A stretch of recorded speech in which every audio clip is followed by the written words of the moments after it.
예, 오늘은 겸손할 때 이긴다라는 주제로 오늘 은혜를 나누려고 합니다. 오늘 GQS는 모세를 중심으로 하나님이 가나안 땅을 허락하시면서 이스라엘에게 요구하시는 것이 무엇인지 그것을 중점으로 다룬 말씀이라고 볼 수 있습니다. 참 길어서 제가 내용을 크게 세 반절로 나누어 봤습니다. 1절부터 5절은요. 모세가 십계명을 다시 받는 이야기입니다. 왜 다시 받았을까요? 원래 첫 번째 그 십계명을 받으러 갔었을 때 이스라엘 백성들이 눈에 보이는 지도자가 없으니까 눈에 보이는 우상을 만든 것입니다. 그 장면을 40일 후에 모세가 와서 너무나 참혹해서 하나님께 받은 그 돌판을 던져서 깨뜨립니다. 그리고 하나님은 이 백성을 모두 진멸하고 내가 모세로부터 새로운 족속을 만들고 그들과 언약을 세우겠다 이렇게 말씀하셨어요. 그때 모세가 하나님 앞에 간구해서 주여 이 백성들을 멸하시려면 나도 멸망시키시옵소서 중보자가 돼서 기도했습니다. 그래서 하나님이 그 말씀을 듣고 용서하기로 결심하시고 십계명을 다시 받은 내용입니다. 그리고 6절부터 11절은 아론이 이제 죽습니다. 모세의 형이었던 첫 제사장 아론이 죽습니다. 그리고 그 아들이었던 엘르아살이 제사장 즉위한 내용. 그리고 그때로부터 이제 레위 지파가 구별이 됩니다. 그리고 이제 하나님의 축복이 시작돼요. 하나님의 축복. 그러고 나서 이제 11절부터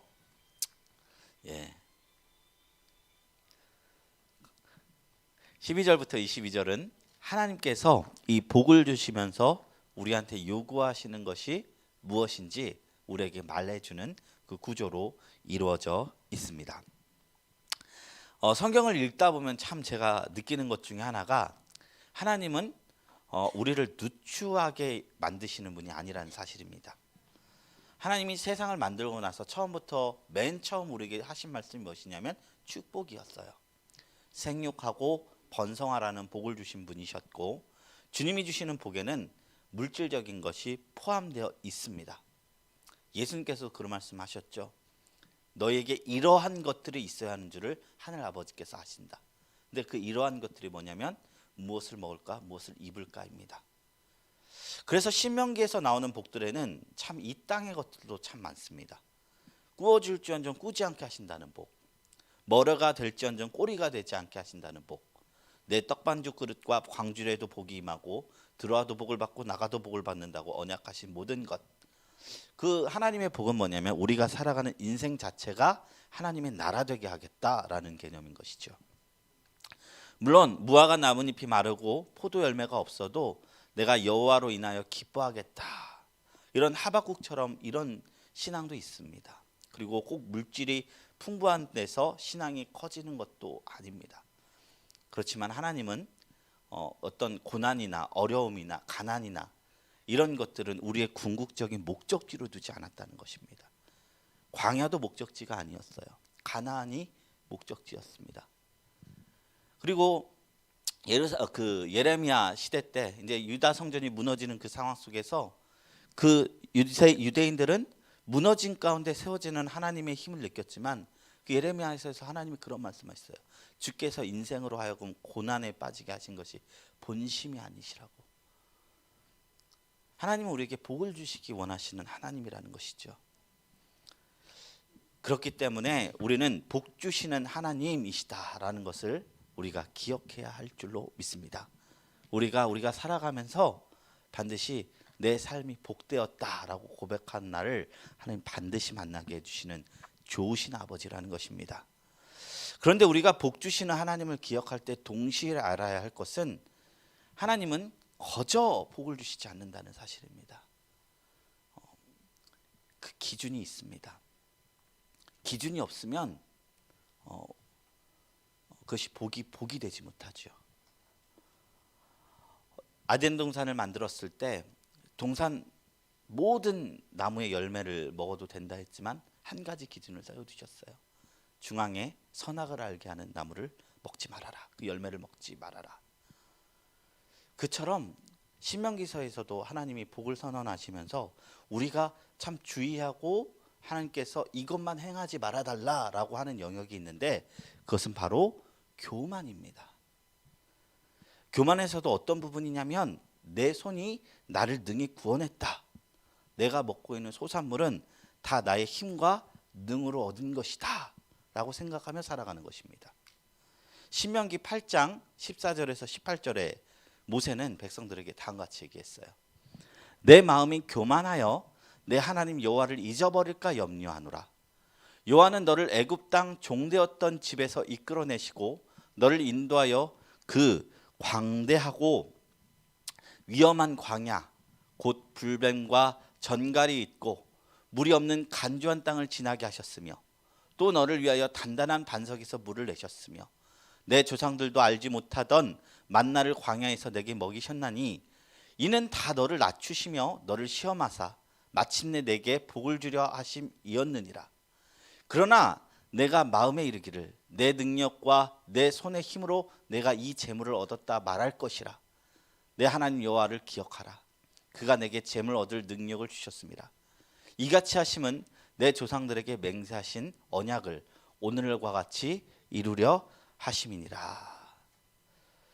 복의 근원을 잊고 나의 능력과 나의 힘으로 내가 이만큼 살 수 있었다면서 하나님을 잊고 사는 것을 하나님은 교만으로 여기신다는 것입니다. 하나님께서 교만한 사람에게 언젠가 그것이 네 힘이었는지 내 힘이었는지 알려주시는 날이 온다는 것입니다. 다니엘서 4장 29절 이하에 이제 남유다를 무너뜨렸던 바벨론 왕국의 당시의 왕이 느부갓네살입니다. 이 왕이 어느 날 자신이 이룩한 제국을 바라보면서 흐뭇해서 왕국의 지붕에서 혼자 읊조리는 장면이 나와요. 30절입니다. 나 왕이 말하여 느부갓네살이 말한 겁니다. 가로되 이 큰 바벨론은 내가 능력과 권세로 건설하여 나의 도성을 삼고 이것으로 내 위엄의 영광을 나타낸 것이 아니냐 하였더니 아마 이 말을 누가 들었을까요? 수많은 청중들이 들었을까요? 아닙니다. 자기 자신과 몇몇의 호의만 들었을 것입니다. 그런데 그 은밀하게 말했던 그 말에 하늘에서 음성이 들려옵니다. 그 즉시로 하늘에서 소리가 납니다. 31절입니다.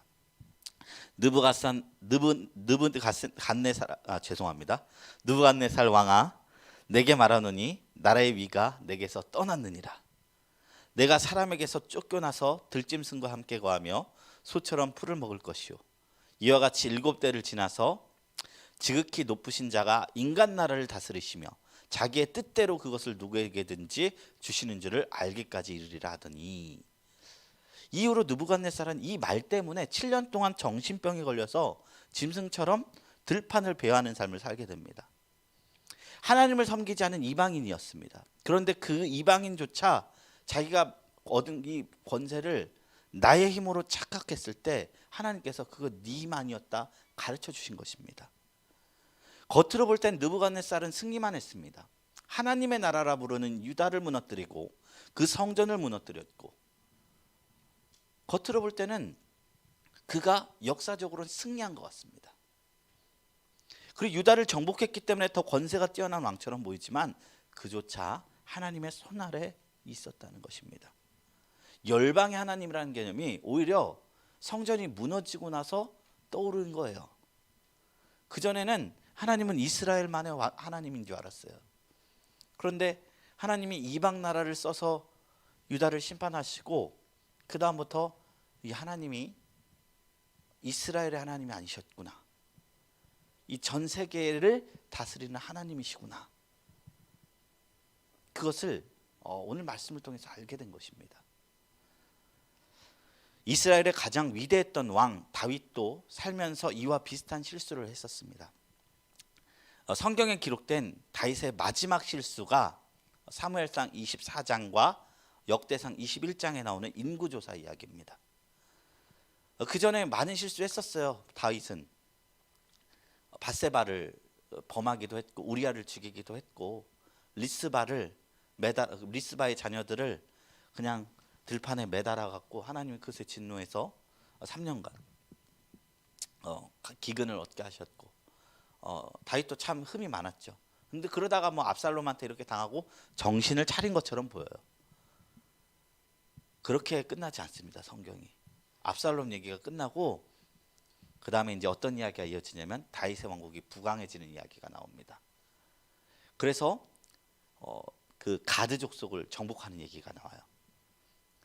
다윗이 최초로 믿음의 승리를 했던 사건이 무엇이죠? 골리앗 이야기죠. 자기가 싸웠을 때 골리앗 한 명을 죽였어요. 근데 나중에 다윗이 압살롬이 죽은 후에 나라가 부강해지니까 용사들이 하나둘씩 이렇게 모여서 골리앗과 같은 거인들을 싸그리 진멸하는 장면이 21장부터 23장까지 쫙 나옵니다. 그래서 다윗의 용사들에 대한 얘기가 나옵니다. 그래서 24장에 다윗이 어떤 선택을 하느냐? 인구조사를 해요. 그 의도가 여러 가지 있습니다. 첫째는 전쟁을 위한 목적이에요. 계수를 해서 하나님이 단에서부터 브엘세바까지 땅을 딱 약속하셨고 다 정복했으면 여기까지인데 다윗은 이제 충분히 부강해진 그 국력이 있으니까 메소포타미아의 바벨론처럼 이집트처럼 나라를 정복하는 제국이 되려 했던 겁니다. 하나님 허락하신 건 넘은 것입니다. 그것도 하나님이 처단하신 것이고요. 또 하나는 뭐냐면 이 왕국이 하나님의 나라가 아니라 나의 나라다라는 생각을 갖게 됐다는 것입니다. 다윗이 아이러니하게 가장 강력하고 가장 복을 받았었던 때가 가장 위험했던 때임을 성경은 이야기하고 있습니다. 이전에 자기를 견제하는 세력이 있을 때는 늘 자기를 돌아볼 수 있었습니다. 이때 많은 시편들이 나왔어요. 주여 여호와는 나의 산성이시라, 나의 방패시라.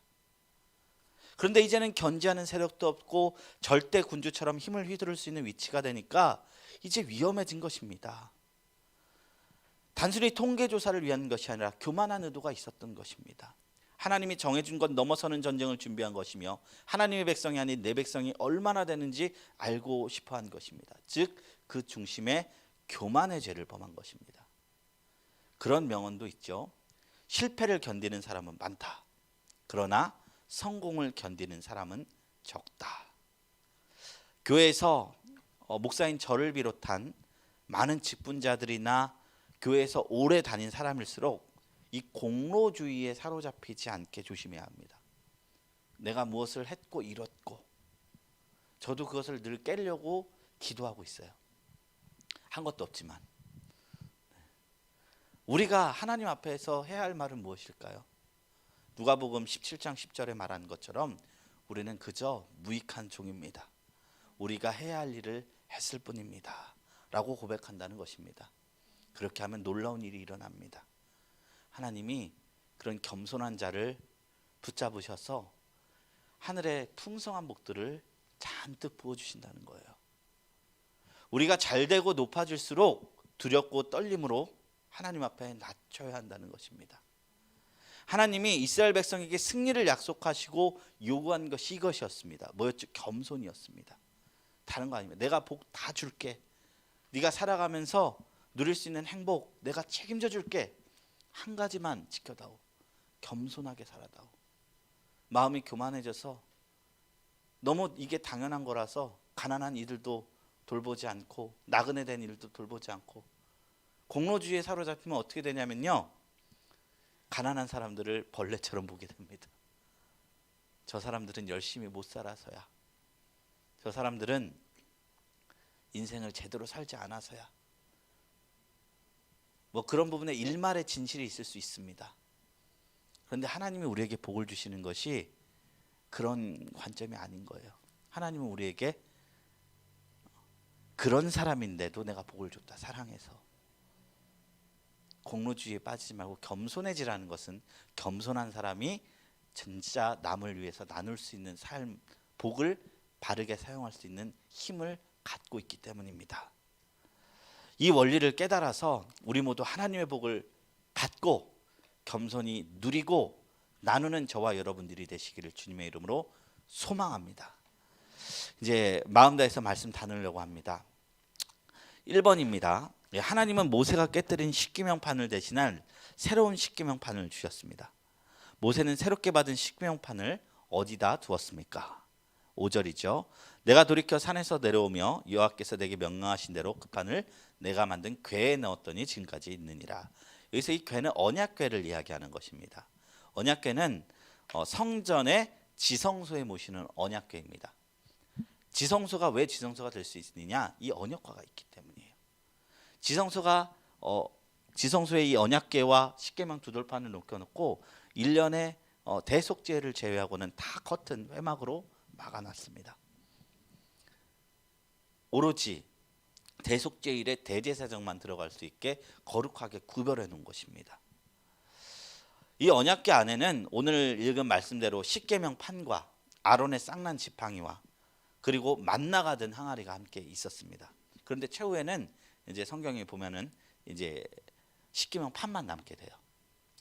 이를 통해서 우리가 하나님이 우리의 가운데 임재하신 통로가 말씀임을 알 수 있습니다. 말씀을 보관했어요. 가장 거룩한 곳에. 이 기록된 말씀을 너무나 쉽게 우리가 읽을 수 있지만 거룩하게 여기면 여길수록 이 말씀이 우리에게 능력이 됩니다. 그리고 하나님의 임재를 경험하며 살아가는 삶임을 오늘 말씀을 통해서 알 수 있다는 것입니다. 저는 오순절 교단에 이제 속했으므로 성령 체험을 인정합니다. 그러나 성령 체험이나 영적인 힘도 결국에는 이제 계기의 역할이더라고요. 성령께서는 믿지 못하는 자에게 이런 기적 같은 이적을 보여주십니다. 그러고 나서는 말씀으로 살게 하세요. 마치 이스라엘 백성이 수많은 기적을 다 보고 나서 결국 하나님께서 말씀하신 게 사람이 하나님의 말씀대로 사는 것이 복이다 라고 가르쳐 준 것처럼 성령을 통해서 우리는 하나님의 말씀을 진리라고 느낄 수 있는 어떤 첫 발자국을 넓힌 마음만 생기는 겁니다. 그거 없이 말씀 없이 기도하면 우리는 진리 가운데 갈 수 없어요. 하나님의 뜻이 무엇인지도 몰라요. 내 기분에 속습니다. 내 정서에 속습니다. 이 말씀을 우리가 귀하게 여기면 그 말씀 속에 임재하신 하나님을 더 깊게 만날 수 있을 줄로 믿습니다. 두 번째 질문입니다. 하나님은 모세가 깨트린 그 모세의 말을 듣고 어떻게 하셨습니까? 10절 말씀이에요. 내가 처음과 같이 40주 40야를 산에 머물렀고 그때에도 여호와께서 내 말을 들으사 너를 참아 멸하지 아니하시고 이스라엘을 참아서 멸하지 않으셨습니다. 모세가 첫 번째 십계명편을 들고 호렙산에서 내려왔을 때 이스라엘 백성들은 금송아지 우상을 만들어 섬기고 있었습니다. 이에 격려한 모세는 십계명판을 던져 깨뜨렸고 하나님께서는 백성들을 멸하고 모세로부터 새로운 민족을 시작하시겠다고 말씀하셨습니다. 이제 믿음의 조상이 아브라함이 아니라 모세가 될 뻔한 사건이었습니다. 그런데 모세는 하나님께서 하나님 자신의 언약과 영광을 위해 백성을 사하시기를 기도하였습니다. 자기 혼자 구원받을 수 있었는데 자기 혼자 구원받지 않고 모두가 사는 것을 하나님 앞에 간구한 것입니다. 예수님의 모습이기도 하고요. 믿음의 지도자는 이런 모습이어야 된다는 것도 알게 되는 것입니다. 사탕을 드시기 바랍니다. 네, 여기 드릴게요.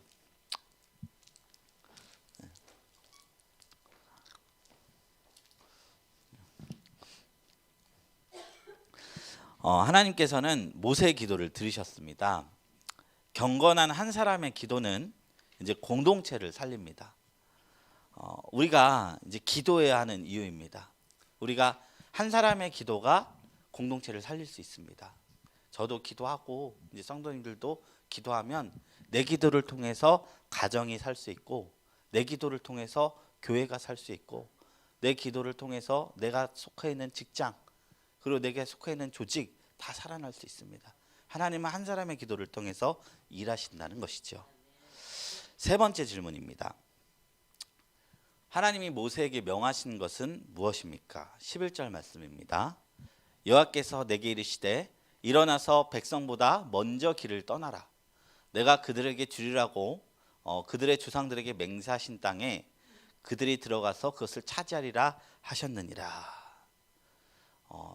백성보다 먼저 길을 떠나라고 명령하셨어요. 그리고 그들에게 맹세하신 땅에 들어가서 그것을 차지하겠다고, 내가 먼저 가겠다고 말씀하고 있어요. 우리가 찬양 중에서 길을 만드신 분이라는 찬양이 있습니다. 우리가 길을 걷는 것 같은데 사실 돌아보면 하나님이 먼저 다 일하시고 우리에게 걷게 하시는 게 있다는 것입니다. 하나님은 우리에게 꿈을 주셨을 때 그런 것입니다. 하나님은 우리에게 미래를 절대 알려주지 않습니다. 네가 3년 후에 삼재야, 이런 식으로 하는 분들 대부분 이제 기독교적인 분들이 아니라 무당의 영을 받은 분들입니다. 성경에서는 심지어 그 박수무당의 말이 맞더라도 그들을 멸하라 하셨어요. 하나님은 대신에 미래 알려주시는 대신에 어떤 걸로 우리에게 일하시냐? 꿈을 주십니다. 우리가 걸어가야 할 방향, 내가 어떻게 하나님 앞에서 살아가야 될까? 그런 것을 주세요. 그걸 받으면 그것을 주님의 뜻을 따라 걸어가면 하나님이 먼저 일하시는 것을 우리는 발견할 수 있습니다. 어떤 부분은 내가 열심히 해서 이룩하는 것도 있고, 어떤 것은 정말 내가 생각지도 못했는데 하나님께서 미리 일하실 때도 있습니다.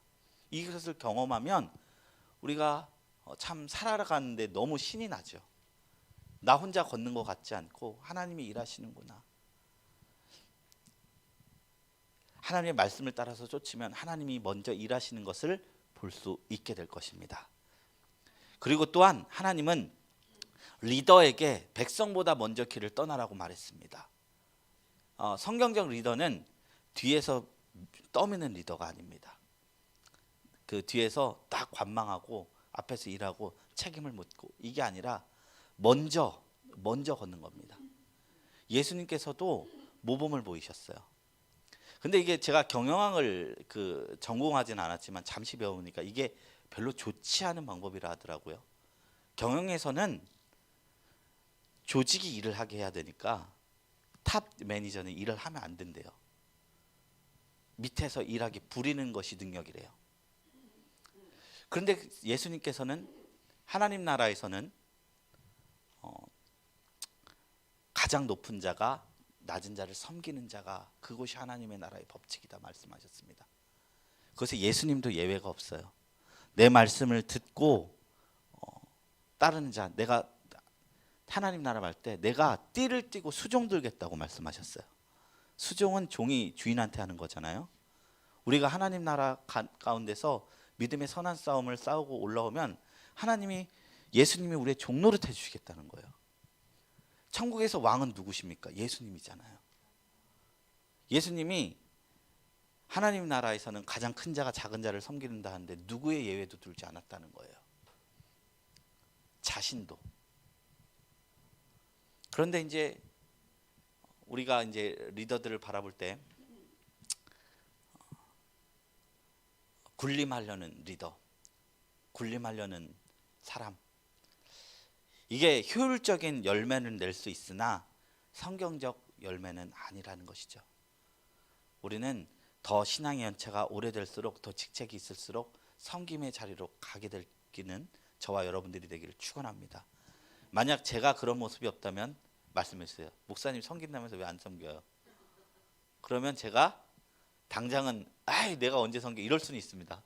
근데 저는 그 말 들으면 밤새 생각할 사람입니다. 저도 제가 교만한 거 가끔 모를 때 있어요.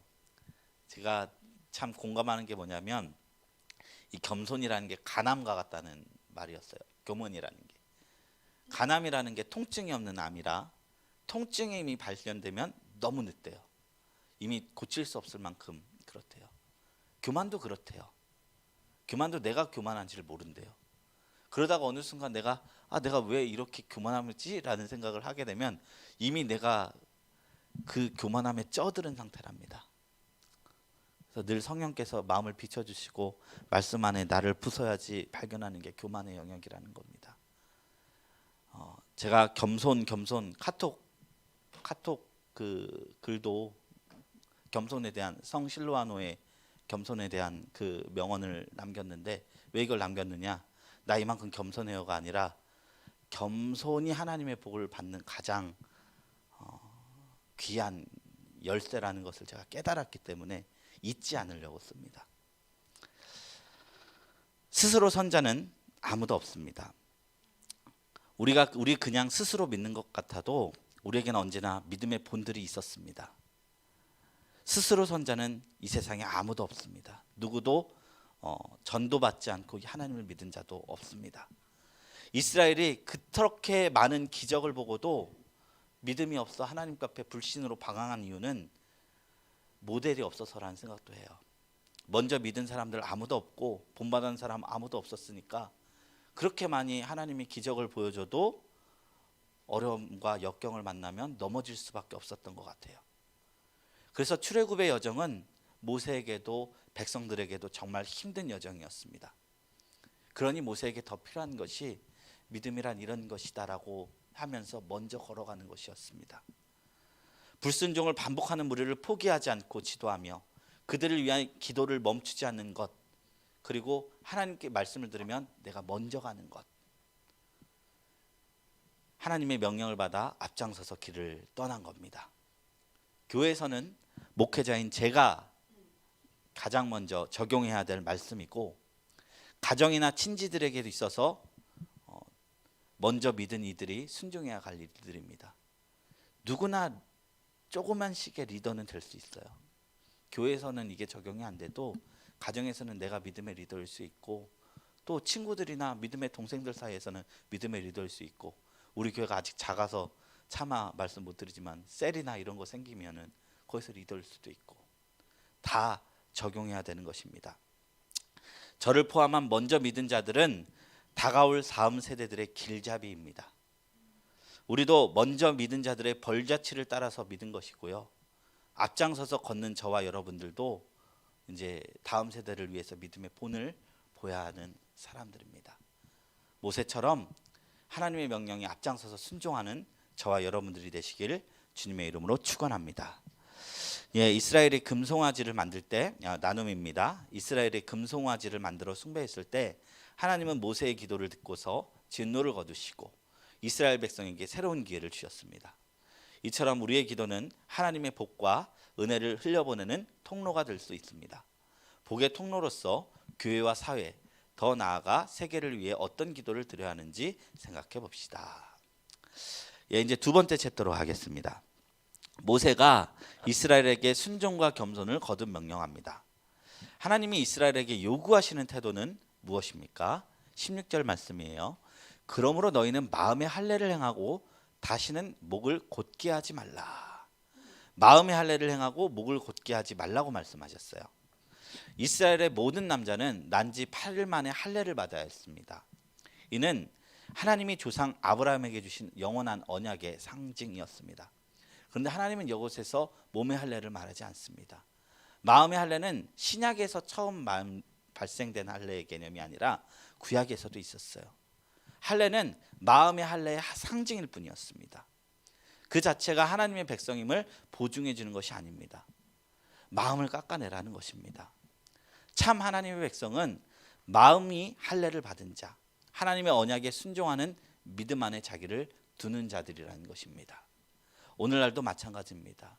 교회에 출석하고 세례를 받았다고 직분이 있다고 내가 참 성도인 것을 보증하는 것이 아닙니다. 그것은 어떻게 보면은 외면의 그 상징인 것입니다. 내 마음이 참 믿음 안에 거하는 것을 더 중요시해야 되고, 성령께서 그 마음 안에 늘 성도가 될 수 있다는 것입니다. 그리고 또 목을 곧게 하지 말라는 것입니다. 하나님이 주실 복은 겸손으로 누리는 복입니다. 서두에서 말씀드렸듯이 목이 곧다는 것은 교만과 완고함을 뜻합니다. 잠언 29장 1절에 말하죠. 자주 책명을 받으면서도 목이 곧은 사람은 갑자기 패망을 당하고 피하지 못하리라. 야고보서 4장 6절에 말씀하고 있습니다. 그러나 더욱 큰 은혜를 주시나니 그러므로 일렀으되 하나님이 교만한 자를 물리치시고 겸손한 자에게 은혜를 주신다 했느니, 이렇게 말씀하고 있는 것입니다. 하나님이 그냥 우리 기죽고 살라는 말 아닙니다. 야, 너네 기 죽고 살아, 기 피고 살지 마, 그런 말씀 아닙니다. 신명기 본문은 이스라엘 백성에게 땅을 허락하시고 복을 주시겠다고 기업을 약속하시면서 주신 말씀입니다. 그냥 없는 채로 그냥 누추하게 살아라는 것이 아닙니다. 복의 자리에서 주신 말씀입니다. 에덴 동산에서 동산 모두의 열매를 너희가 먹어라 하고 그 다음에 죄악을 알게 하는 선악을 알게 하는 나무를 먹지 말아라. 이 부분을 교만해서 얘기를 하고 있는 것이에요. 그러니까 하나님이 왜 나에게 맨날 안 그래도 겸손하게 사는 것 같은데 더 찍어 누르라는 건가? 그게 아니라 복에 마음을 주셨으면 좋겠습니다. 사람들은 96% 부정적인 얘기에 더 마음이 쏟는데요. 근데 복이 더 커요. 은혜는 천대, 저주는 3, 4대인데 하나님이 저주를 3, 4대나 주신대 천대가 안 보여요. 그게 우리의 마음이라는 겁니다. 겸손은 우리가 받을 복에 비하면 너무나 적은 것입니다.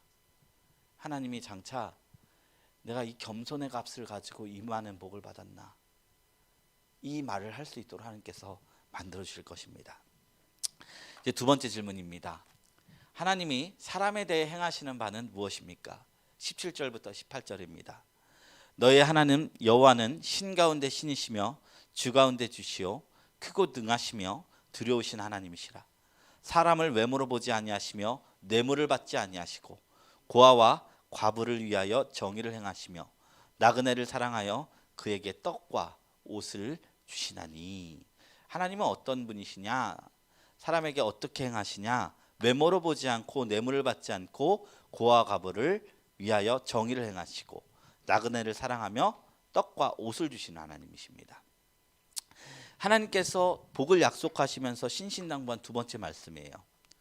첫 번째 말씀은 무엇이었냐면 겸손하라는 것이고요. 두 번째는 나누며 살아가라는 것입니다. 하나님이 뇌물을 받지 않는다는 것은 재물로 기뻐하지 않는다는 것이죠. 시편에도 나와 있습니다. 저번 주에 설교했듯이 재물 대신 우리의 선한 행실로 영광 돌리는 것을 기뻐하십니다. 환소를 드림보다 진정한 노래를 기뻐하시고 너희 제사를 그치라 정의와 공의를 강같이 물같이 흐르게 하라. 주님의 다 말씀입니다. 그 정의와 공의에 고아와 과부와 나그네를 먹이고 입히는 게 포함됩니다.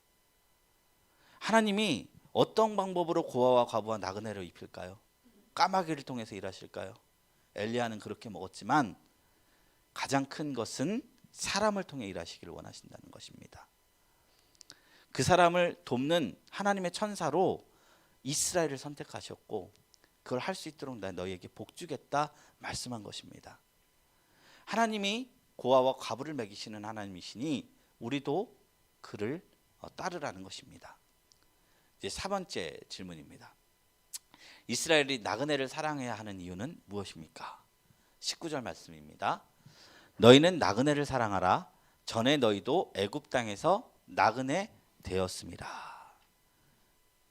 그들도 전에 애굽 땅에서 나그네 되었기 때문에 우리의 사랑의 실천이라는 결국 하나님의 사랑을 알고 그 사람을 닮는 행위입니다. 하나님이 우리에게 사랑을 요구하시는 이유는 뭐냐면 우리에게 먼저 사랑을 주셨기 때문입니다. 하나님이 우리를 어떻게 사랑하는지를 살펴보면 우리가 자격이 있어서 믿은 것이 아니라는 것입니다.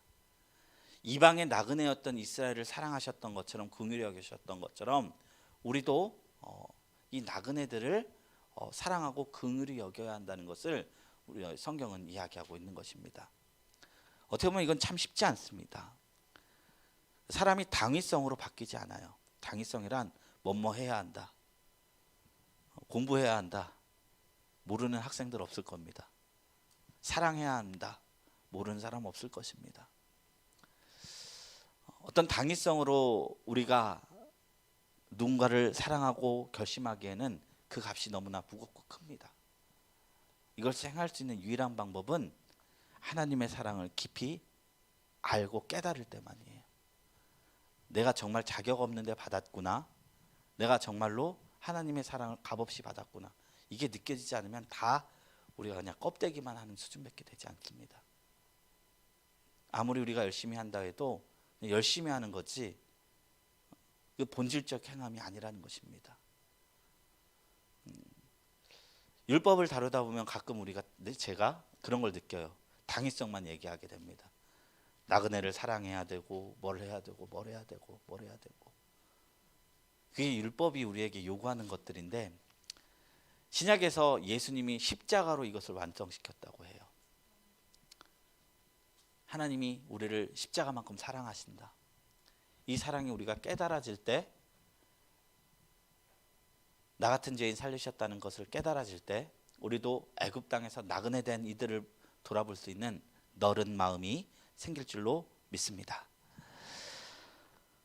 우리도 마찬가지입니다. 하나님은 세상을 방황하던 나그네인 우리를 사랑하셨고 긍휼히 여기셨습니다. 하나님이 우리를 이같이 사랑하셨으니 우리도 그와 같이 서로 사랑하는 것이 마땅하다. 사랑만이 신앙의 유일한 계명임을 기억해 주셨으면 좋겠습니다. 이제 나눔 2, 3번입니다. 마음의 한랄한 하나님의 말씀을 마음에 깊이 새기는 것이며 목을 곧게 하지 않는다는 것은 겸손한 마음과 자세를 의미합니다. 겸손이란 구체적으로 무엇일까요? 우리가 하나님 앞에서 교만하게 되는 원인은 무엇일까요? 우리 한번 생각해 봤으면 좋겠습니다. 세 번째 질문입니다. 이스라엘이 나그네를 사랑해야 하는 것은 그들 역시 이방의 나그네였기 때문입니다.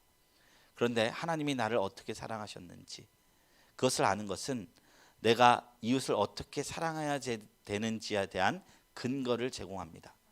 내가 경험한 하나님의 사랑이 삶 속에서 어떤 이웃 사랑으로 이어지고 있는지 나눠봤으면 좋겠습니다.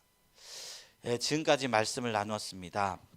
우리 이 말씀을 생각하시면서 다 같이 좀 기도했으면 좋겠습니다. 우리 시간 기도할 때 하나님, 오늘 말씀을 통해서 이 실패의 자리에서 하나님이 다시 말씀을 주시고 계명을 허락하시고 다시금 축복을 허락하시고 다시금 이 축복에 비해서 주실 우리가 지켜야 될 것은 무엇인지 우리가 쭉 묵상하는 시간을 가졌습니다. 하나님, 주님이 주시는 큰 사랑과 복을 우리가 누리기를 원합니다. 우리를 축복해 주시기를 원합니다. 우리에게 있어야 할 것을 하나님 아버지께서 아신다 하셨습니다. 하나님, 우리에게 축복을 주시옵소서, 복을 내려 주시옵소서. 그러나 그 복을 받을 때 우리가 이 복이 내 능력으로 내 힘으로 이루어진 것이 아니라 하나님 아버지께서 주신 선물임을 기억하고 그 선물로 사랑을 실천할 수 있는 그런 너른 마음을 허락하여 주시옵소서. 우리 다 같이 이것을 위해서 기도하시고 우리가 갖고 있는 모든 기도의 제목들을 아버지 앞에 올려드립니다. 하나님 응답하여 주시옵소서. 우리 다 같이 주여 삼창하시고 기도하며 나갑니다.